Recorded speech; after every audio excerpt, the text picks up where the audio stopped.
on esmaspäev.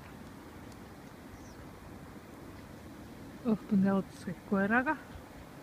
Linde on juurde tulnud, nagu taevavarvist näete. Ja selliseid parvesid on siin praegu hetkel taevas umbes 3 või 4. Seal kaugemal üks, vaat natukene näeb, võib-olla pilve all on hallid riip viskab sisse.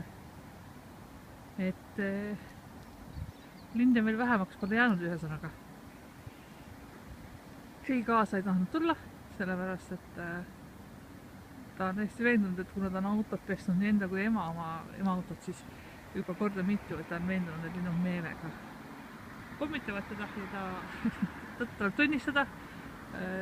Igal viimasel jalutuskäigul viimasel ajal on ta saanud ka ikkagi selle kokarahe käest mõningase hulga tabamusi.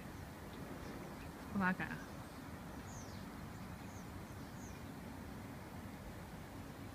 Aga et kes linde ei armasta, siis Kuldnoka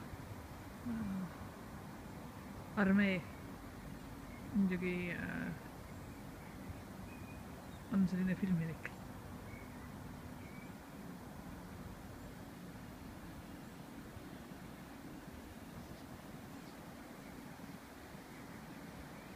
Vot sellised kaadrid meil siis täna.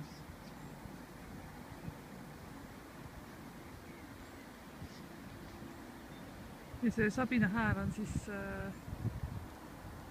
see jääk, mis linnulust jääb ja selline hall krõbin taga on tegelikult siis tiivad. Et see linnutiivade müha.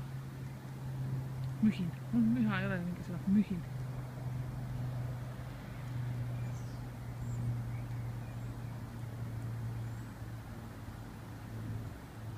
Vot nii. Mul on koer jalaküljes, sellepärast vahepeal vehin, sorry. Enne oli käe otsas, aga siis ei saanud üldse telefoni hoida. Tal on täna kiire koju minegi pärast.